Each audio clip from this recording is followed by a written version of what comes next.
There's not. And the world is scary right now. And, Yep.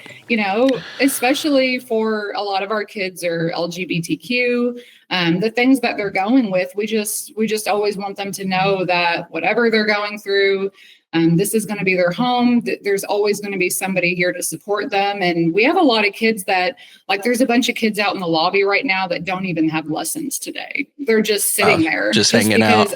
I get snacks. I put snacks out there and feed them and stuff. Awesome. But they just know that they can come here and do homework or just hang out, and somebody's going to be here to support them. They're off in the Kentucky Derby. Interest of the greater good for me to smoke a joint and calm down.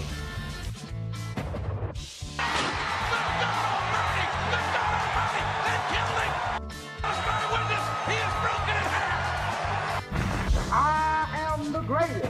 He'll fall an eight to prove that I'm great. And if he keeps talking jive, I'm going to cut it to five. Now, so welcome back, everybody, to another episode of the Ville Chillin' Podcast. Today we have Toni. I'm assuming, yes, with Encore School of Music and Arts. So thank you for joining us today. Really excited to learn more about the school and everything. Yeah, thank you for having me. Of course. So first, when did the school open? How long have you been? So Encore was officially birthed in January of 2024. And since then, we were actually operating in a basement of a music store. And we have since then grown so much that this past November, we actually moved into a new location. And so now we have our own building now. So we're a standalone, rocking in our own spot now in Clarksville. That's awesome. It's awesome that you were able to achieve that much growth in under a year, because you said it was November. So that's fantastic. What inspired you to start a music school? So I've always been a performer, as well as my partner, David. I have a partner, and we've always been performers. I've always been heavily involved in musical theater. I went to opera school, and all my life I was kind of heavily discouraged from adults, like music directors, theater directors, because of my weight. And as a child and a teenager growing up, I had a lot of that discouragement, which kind of made me almost not want to do music at all. And over the years, I started teaching as an adult and just kind of fell in love with it. I never thought that I wanted to work with kids or teenagers, but all of a sudden teaching them, I felt a connection there because a lot of these kids are going through the same thing that I went through.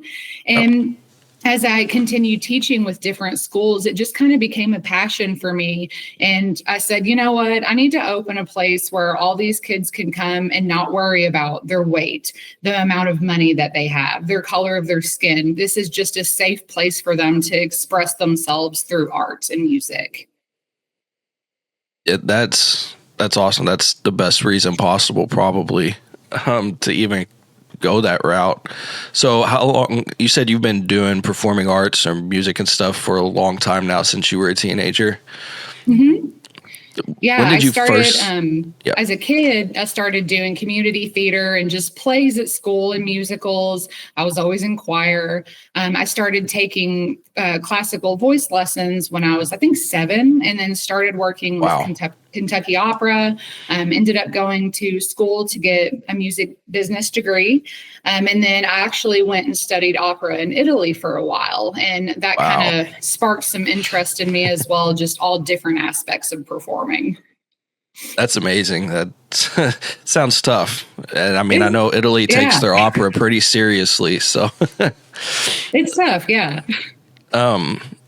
So when it comes to teaching, how do you balance like truly teaching fundamentals when it comes to music? I guess, teaching notes and chords and all of that, while also allowing the kids or the students to, I guess, express themselves creatively.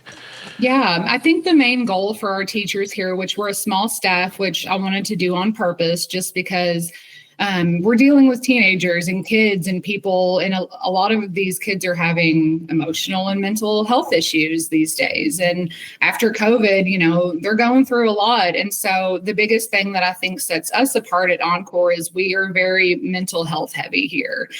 We have Awesome. a lot of kids that have Tourette's, depression, anxiety, autism, and somehow the music just kind of calms that down and gives them a way to express themselves that's healthy. And I feel like they feel listened to here. And we definitely try to instill the fundamentals, but we do it. Each lesson is handcrafted and catered to the individual student and their goals. So we want you to learn, but we're going to trick you and use what you like to get you to Right. learn those things instead of just throwing a piece of classical music at them, because my partner and I had that when we were growing up, and it just wasn't as fun as it could have been. And so I think that's been very important, is to try to get them to use music as a form of self-expression, but still have fun with it. Yep, that makes total sense. I would be lying point blank if I said that I was ever interested in like learning classical music or even really listening to classical music, but you pull out the classic rock from 60s Right. and 70s, and all of a sudden it's a lot more interesting. Oh, yeah. You can only sure. play Furley so many times. Right, exactly. For sure. Can you tell us a little bit how it went from you teaching music for other schools and then how it went from you creating a school? Yeah, absolutely. So I started teaching after college. I was living in Indianapolis for a while and started working with the School of Rock franchise up there. I worked at a couple of different branches there just for some part-time money. I was trying to be a musician and perform, but that doesn't always pay the bills. And so I needed a part-time gig. So I started teaching, didn't expect to love it just because it's kids, and I never really thought that I would work with them. But we just kind of bonded. All of my students, I felt like I really got them, and it just kind of instilled this passion in me. And since then, I moved back to Louisville to help open the School of Rock branch here in Louisville. And just working there, and I kind of started taking on more students, more hours. I started coaching bands, and I just realized all these schools that I was working at, because I'd worked at a couple of others after School of Rock, I just realized that the environment wasn't focusing on the important things, which were our mental and emotional health. And though I'm not a licensed therapist and we don't give therapy or anything, but I just felt like we needed a place that was safe and safe for them emotionally, so that kids can walk in here. And I just wanted to do it my way. I wanted to not have the corporate stuff with it. I wanted this to be a free space where everyone's inclusive, everyone gets equality here. And that was kind of my main thing, is just, okay, if this isn't the environment that's happening or the culture that's happening here, I'm going to do it myself. And it's been really good so far. How many students do you have currently? Right now, we just signed up our 78th student. Wow, that's a lot. Yeah. That's awesome. It is. It's really cool. I'm excited about it. That is phenomenal. And we've seen, obviously we were at VIA last year, and then we've seen on your Facebook, the kids get to do live performances, which is really awesome. That's a huge part of the performance aspect of performing arts. So what's the process like for students as they prepare for a show at a local venue? And do they choose the music? Do you just kind of guide them through that? How does that process work? Sure. So we have kind of two different pools of lessons here. We have our private lessons, which is one-on-one with the instructor, and we can do group lessons. But the other chunk of our school is our rock school program, and that's what we were at for Via Calori. So for rock school, essentially I play music matchmaker. And let's say you come in and you're a guitarist and you want to be in a Green Day cover band, and that's your passion. That's what you want. I go out and I hunt for people that are similar personalities, love the same type of music, the instruments you need, the skill level you need, and we put bands together. And I think we have about 10 bands right now of all ages. We have an adult program as well with 2 adult bands. And for the kids, yeah, especially the teenagers, that's basically a big goal for our rock school, is to get them the most prestigious gigs, you know, the big venues. We want to get them out on the real stages to give them that full experience. And so, yeah, we've been really blessed and have had a lot of people support us and offer to give us really great opportunities. And the kids get super excited. They all, for the most part, get to choose what kind of genre or what their band package looks like. And we give them photo shoots. We help them figure out what to wear, which we let them pick within reason. We say, okay, you want to do Metallica? This song would be good for your bassist, your singer. And so we try to get them to understand how to choose music and venues for later on when they decide to leave us and, you know, spread their wings and fly. But it's a really cool process to see, because you'll have some kids that'll come in for the beginning of the band and they're on their phone and they don't talk to anybody. And then a month later, you see them on stage just shredding. And the confidence, I think, is just really cool to see that more than anything. Yeah, that confidence building is such an important part, especially in today's society with social media. You know, the internet isn't a nice place. So it's really easy for kids. No. You know, I have a 6-year-old daughter, and I avoid letting her really be on the internet, period, you know, except maybe watch Netflix or something, because it's so bad. And I mean, I know there's kids her age who already have phones and stuff, and I'm like, no. She needs to be able to she needs to be able to develop that confidence now, you know. And so I try to lean into anything she's interested in. So, you know, she was doing dance at her school, and it was really amazing to see from her winter recital to her spring recital how much more confident she was on that stage. And she's so much more confident just even talking about dance and stuff, even at 6 years old, because she got on stage. Yeah. And there were definitely kids up there who didn't do so well, but you know, kudos to you, your program and everything for helping facilitate that for these kids, because there's not a lot of that in the world right now. There's not. And the world is scary right now. And, you know, especially for a lot of our kids are LGBTQ, the things that they're going with, we just always want them to know that whatever they're going through, this is going to be their home. There's always going to be somebody here to support them. And we have a lot of kids that, like, there's a bunch of kids out in the lobby right now that don't even have lessons today. They're just sitting there. Just hanging out. I get snacks. I put snacks out there and feed them and stuff. Awesome. But they just know that they can come here and do homework or just hang out, and somebody's going to be here to support them. That's awesome. That's really cool. And where are you located? Where's your building located? We are in Clarksville, Indiana. We're right off Lewis and Clark, right behind Golden Corral. Gotcha. That's like pretty much right across the bridge, right? I'm not very familiar with Indiana, but yeah, right across the bridge, not too far. That's awesome. So I guess other than the confidence building aspect, what's another, like, a really rewarding part of what you're doing? Like, what do you really love to see? Or like if something happens on stage and it's just like a big heartwarming type of thing? Yeah, I mean, the transformation is definitely cool. I made a video recently on our Facebook page of some of the kids before and after Encore, and it's kind of crazy. So the confidence and transformation is awesome, but also seeing the parents at the shows, because the parents aren't normally at rehearsals, and so they don't really know what's going on. And then they get to the show and they see their child on stage just being a rock star, and the look on their faces, that's really cool. And also, a lot of the kids, just kind of seeing them grow. There's been a couple of kids who have just graduated and they're thinking of doing music now, and just to kind of watch them. And I don't have kids of my own, so I feel like all 78 of these people are my kids, and just to kind of be proud of that and to see everything they accomplish. And A lot of the kids are wanting to teach now and help coach. And I think that's just the biggest thing for me, is to know that I made some kind of a difference for them.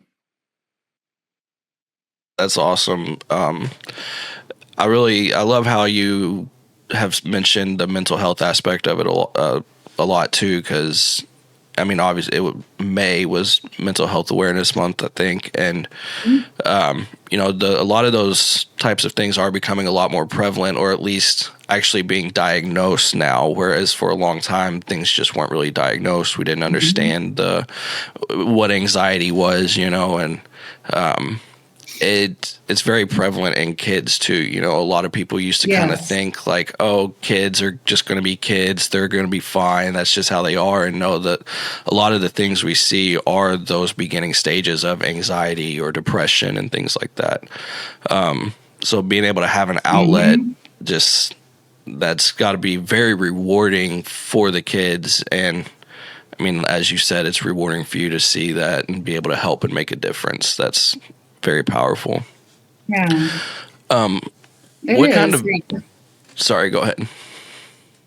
No, I was just agreeing. Yeah, it definitely is. And I've struggled with mental health most of my life. I have chronic depression, and music was literally the only thing that kind of saved me. And songwriting, we use songwriting a lot here, especially if, you know, some of our kids are struggling with self-harm, depression. We, you know, try to really get them to express themselves through writing and making music. And so that's been very helpful too. But yeah, mental health is, you know, there's such a stigma, but I feel like everybody has something that they're dealing with. And it's just really cool to see, like I mentioned, we have a kid that has Tourette's, and he doesn't stutter or have Tourette's when he's on stage or when he plays. And the same with our kid that has a stutter. Like when they're on stage or super comfortable, that doesn't happen. And it's just really cool to see. Music is so powerful, and we just want to keep spreading that. And just even with adults, because adults obviously are struggling too,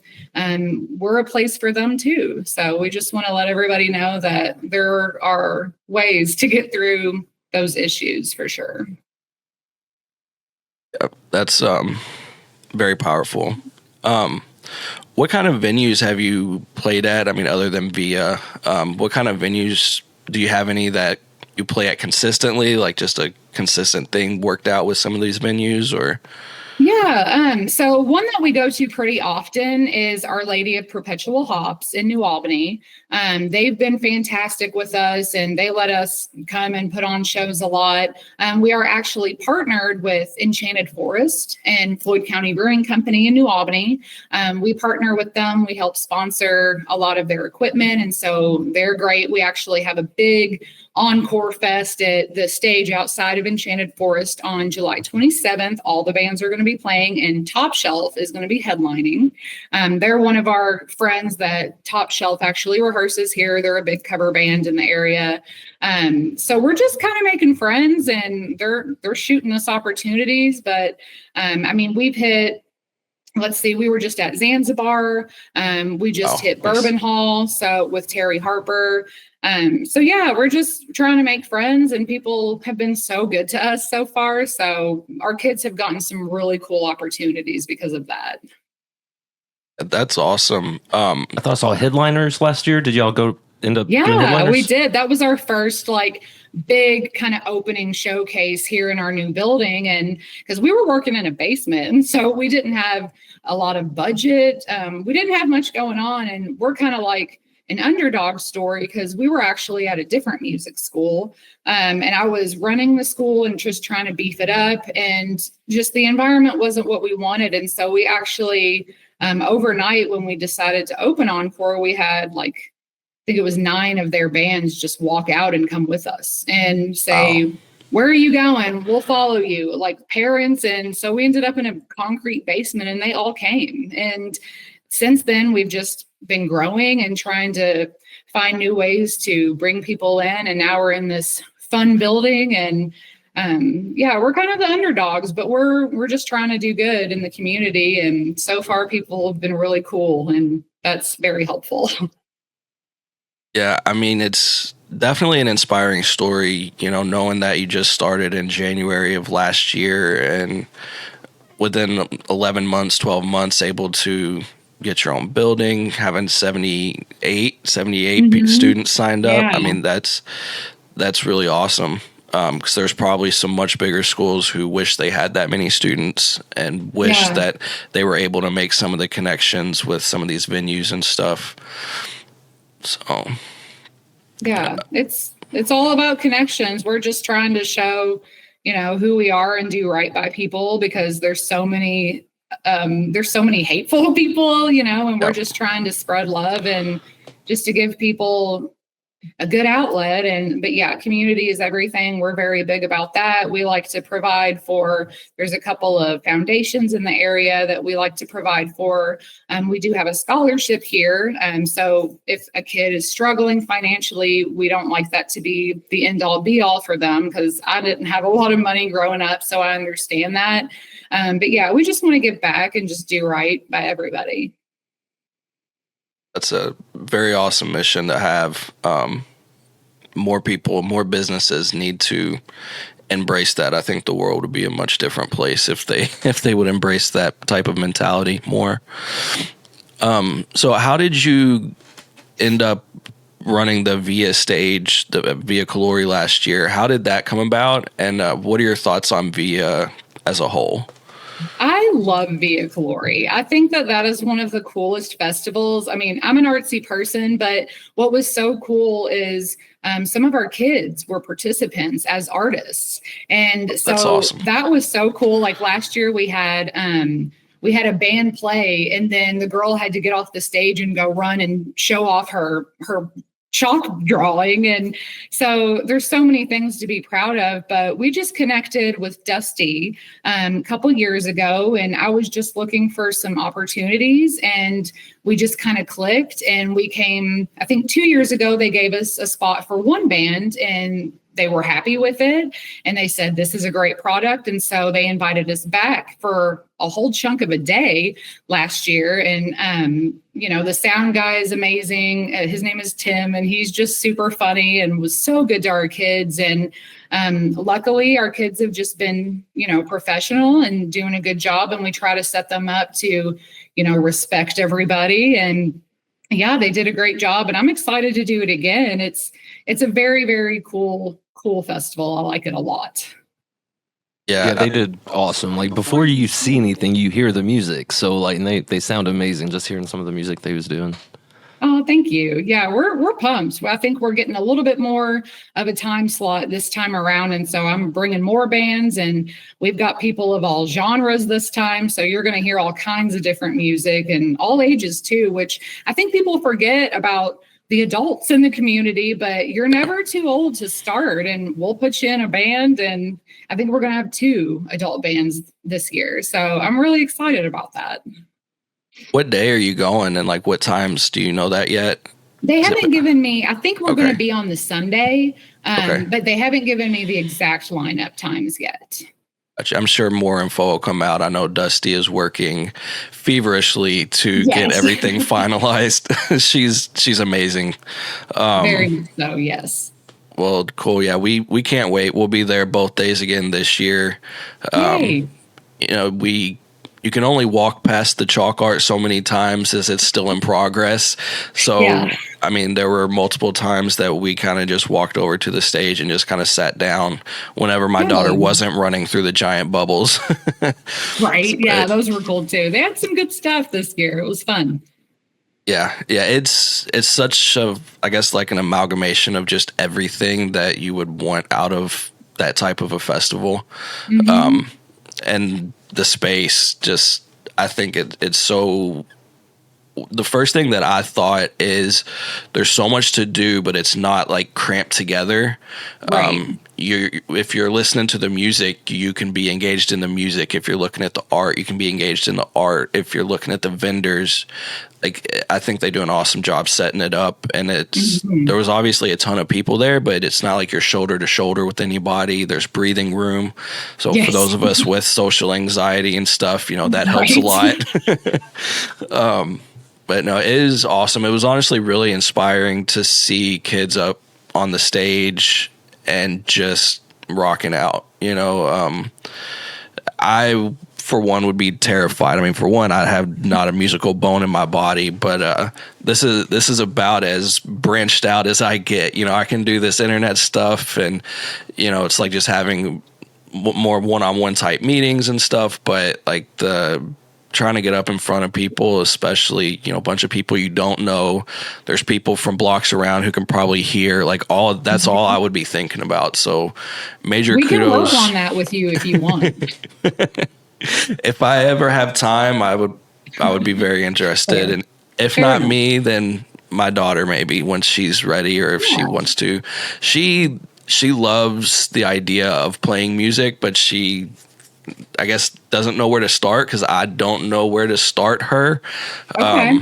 But as she gets older and gets into it more, because she loves singing, she loves all kinds of music, and so yeah. And you said she's 6? Yeah, she's 6 right now. Perfect. We start at age 6. That's when the attention and the focus starts going in. So she's ready.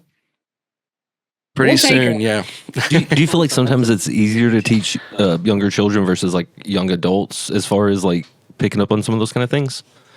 It just kind of depends. Every case is kind of different. I know, and our teachers are different too. I know my partner works really, really well with adults and young kids. And for me, I think I personally work best with teenagers. I'm kind of a big kid myself. And for some reason, even though I'm cringy, they think I'm funny or something. But I like working with teenagers, but it just kind of depends. I think adults are definitely more set in their ways and kind of in their heads a little more. So they're definitely, there's just a difference. I like the younger kids, but yeah, it just depends on the attention span, kind of what their focus is. So the first initial meeting, which we offer trial lessons for free. If anyone wants to come in, we do half-an-hour trial lessons to make sure they love it before committing. And that kind of gives us a sense of where they're at, what their goals are, how they learn, because everyone learns differently. And that gives us a huge opportunity to kind of see what works best base by base case. That makes total sense. Yeah. How many teachers do you have? Right now we have 5, including myself. So I teach and run the school. Wow. Busy. And 78 students across 5 people. That sounds like a challenge. 10 bands. Right. 10 bands. Yeah, it is. I kind of manage all of it. My partner, he coaches most of the bands. He's very hands-on as far as construction. We're building a theater right now, and he does all of that kind of hard stuff. And I do kind of the admin, accounting stuff. But I couldn't do it without him. He's definitely my other half. And so we're definitely a kind of a duo in this. But yeah, he's amazing. And I think between the two of us and the other teachers, we can offer you whatever you need. There's a lot of diversity between all of us because all of our skills are different too. So it's really cool. It's a unique thing. So if somebody had a kid who was showing interest in learning music, but they didn't really settle on any type of instrument or things like that, do you all have instruments that they can use if they did a trial lesson? How does that look? We sure do. We have a guitar tree out there with acoustic, electrics, bass. And we don't ever expect them, especially if they're a kid starting out, we don't expect them to walk in with this, $100 guitar or whatever. We want to make sure that they like it before we tell them to invest in something like that. But we also let them use the drums here. We have a multitude of pianos and keyboards that they use. And what's something that's really cool that I think sets us apart as well is every single one of our teachers are multi-instrumentalists. So we play more than one thing. So if there's a kid that comes in and they're just not quite sure what they want to do, we'll try it all. Let's find what suits you. And I think that's something that a lot of schools around here don't really offer. So I think that's really cool as well. Yeah, I know when I was younger and dabbled, it was pretty much like teachers either taught like guitar and sometimes only one type of guitar, or they taught drums, or they taught piano. So that's really interesting, because I was just thinking of my daughter. There's a ukulele in the house that she just likes to pick up and strum on, even though she has no idea how to do chords or anything. She's at least tries to hold a rhythm. She's played around on like keyboards and stuff at her grandparents' house. And then just the other day, I forget why it came up, but I ended up asking her, like, well, if you wanted to play an instrument, what would you pick? And she said drums. Like, okay, something you've never done, and like the loudest thing that could be in my house. So That's true. Yeah. She could have picked, the flute or something, but it's also the most you have to carry around too when you do gigs. So you're going to be a roadie, it sounds like. Yeah. Which, I mean, she's 6, so who knows? That could change day to day, hour to hour, but definitely something to kind of just keep talking her through and, figuring out, because I think that's an important thing, especially as parents, when it comes to the money invested. It's not like she can say, oh, well, I don't want to do drums today, I want to do guitar today. It's like, well, you got to kind of stick with one for a little bit and go from there. Is there any like other specific advice you would give parents that are kind of considering or have children interested? I would just say if they're already starting to get the itch for music, go with that, because like we kind of said already, there's so many other outlets that they could be doing as far as social media and, all of that stuff. But this is something really healthy. And if they're already, especially at a young age, kind of getting the itch for that and curious about it, there's nothing more powerful than them learning music. And so I would encourage them to listen to them, take that for what it is, and say, okay, we got to get this kid in here, at least to let them explore whether or not that's their thing. And I know I grew up and my parents wanted me to do sports, and I just was not a sports person. And finally I stepped on a stage and was like, okay, this is it. So just allowing the kids to kind of explore who they are and what they want to do. I think that's the number one thing I could say as far as advice. Just let them figure it out. Just be supportive of whatever they want to do today. That's amazing. That's definitely the best way. Sometimes it is a challenge as a parent, but it is important. I've noticed that kind of letting Annabelle just choose her own things, it really empowers her to have choices instead of just being told, no, you're doing this, you're doing that, even if things just as simple as like picking what she's eating for lunch one day, it's very empowering to give her those choices, even though it's pretty much always mac and cheese and chicken nuggets at this age, which, don't get me wrong, I love mac and cheese and chicken nuggets too. So, no, that's definitely very important. So you've had what seems to, in my eyes, a pretty explosive first year and a half. And you said you just moved into the building, so maybe there's not really a current answer to this question, but what does the future kind of look like for Encore? Do you have any specific goals that you're kind of reaching for right now, or is it just a general keep growing? I definitely want to keep providing the best performance opportunities for the people. That's always going to be a goal for me. And I always kind of want to top myself and do things bigger and better than before. And so that's definitely a goal. I just want to keep doing things that are exciting, but absolutely growing is the number one goal for me. And what's really cool about the space we're in is we're in 1/4 of a building that's mostly vacant. So if we decide to grow and stay here, we can just slowly start taking over more space. So I hope to be here for quite a few years, because I hate moving and I don't want to do it again. But yeah, just growing and just getting our name out there and bringing more students in and just helping people feel better about things. That's my main goal, is I want to help spread the happiness bug and help people find ways to get through their days. So, of course.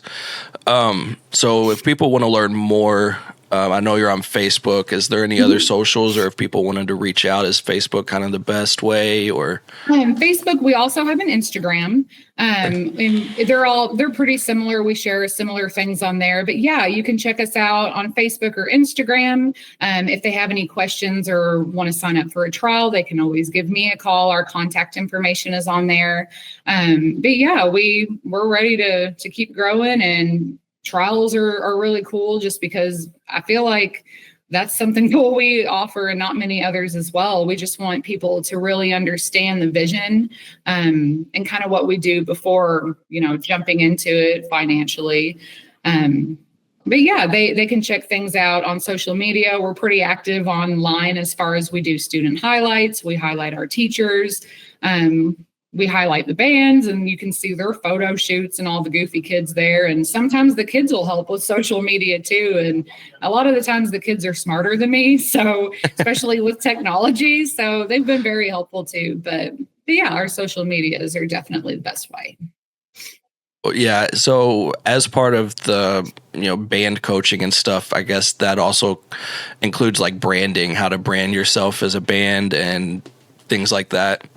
It does, yeah. So we try to get them to understand certain things about their band. Like, okay, if you want to be a new metal band, maybe we don't pick Chapel Roan. Maybe we pick things that, work with your vocalist. You have to pick songs based on the tools in your band. We're not going to play this hard, shreddy solo from Guns N' Roses with a new guitar player. Right. Trying to get them to understand the right photos to take and how not to act. That's kind of a big thing too, is we want our kids to be respectful, especially of sound people and venue owners. And so that's one of the biggest things, is teaching them to be professional. How do you work your microphone? What do you do if a string breaks on stage? Just how do you handle these things that are going to happen in the real world, because no show's ever perfect, and just kind of preparing them and giving them tools for success. That's kind of the big thing.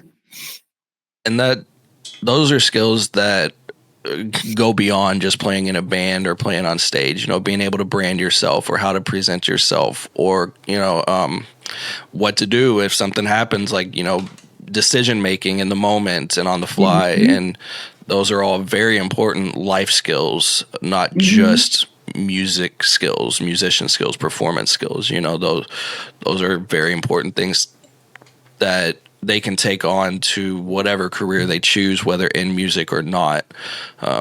So that's... Yeah, there's a lot of team building in it too, because, once you get assigned a song, you got to work on it, or the rest of your band's going to get ticked off at you. And so there's some accountability there. Probably some conflict resolution. They've got to do what they got to do. And there's a lot of it. They build, their confidence, their self-esteem, trust. Some of the times we have to say, okay, we're going to give you this job to do, and you got to do it. So, and they're young, so they'll make mistakes, but just, giving them chances and opportunities to really do this in the industry. That's been cool to watch. Very, very awesome. So how often do you have shows? And I see them posted on Facebook all the time. I know there's one coming up, I think, or I know there's one in July. How often do you do shows? And then is social media pretty much just the best way to know? And are the shows always open, I guess, open to whoever shows up? Yeah, they're usually open to the public. A lot of the times they're all ages.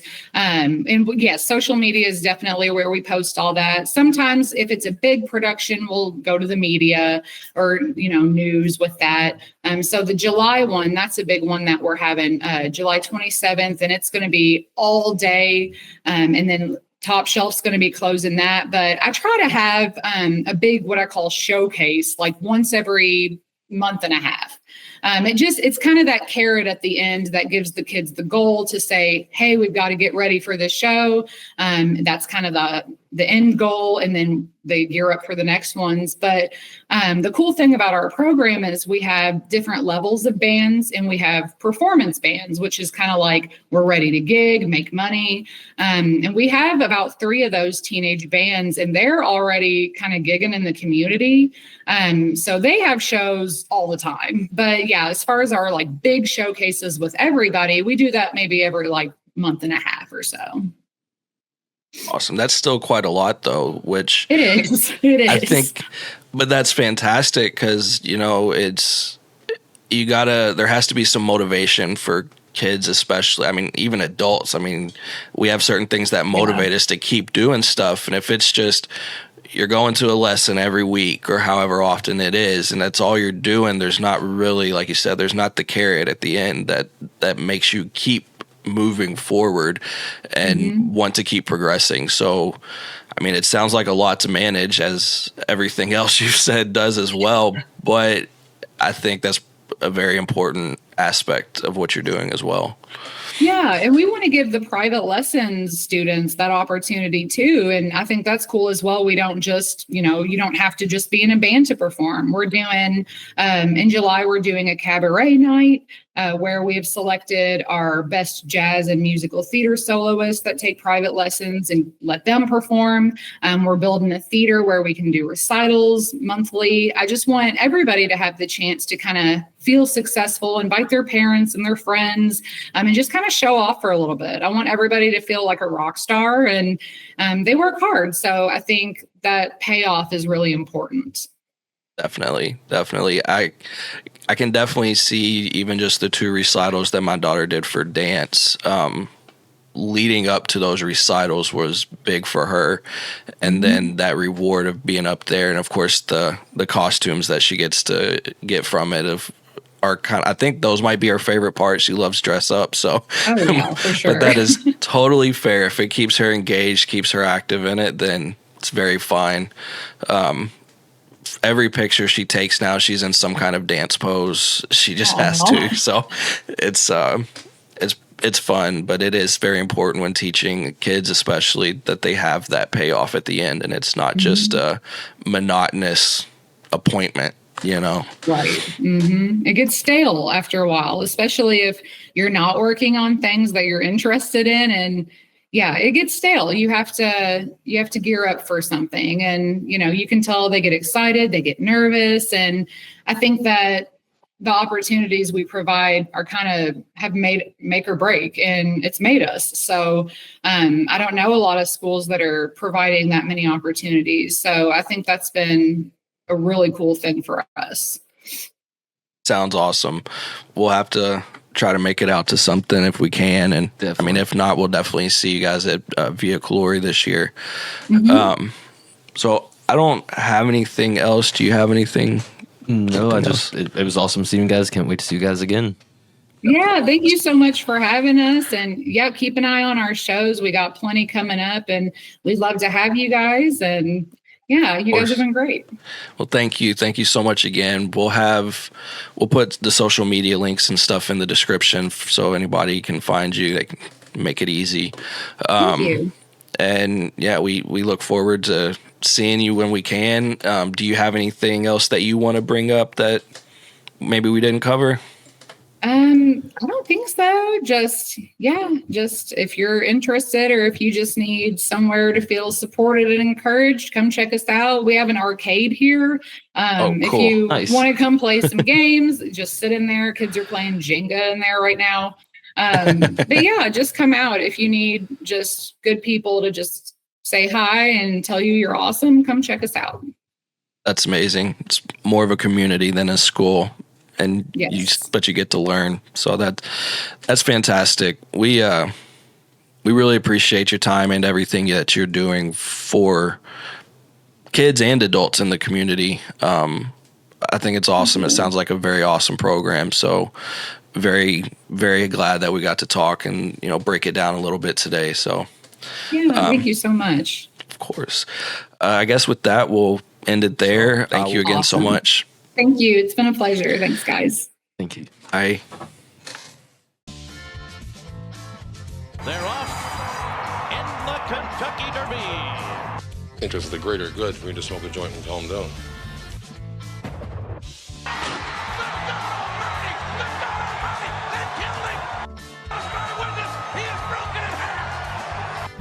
I am the greatest.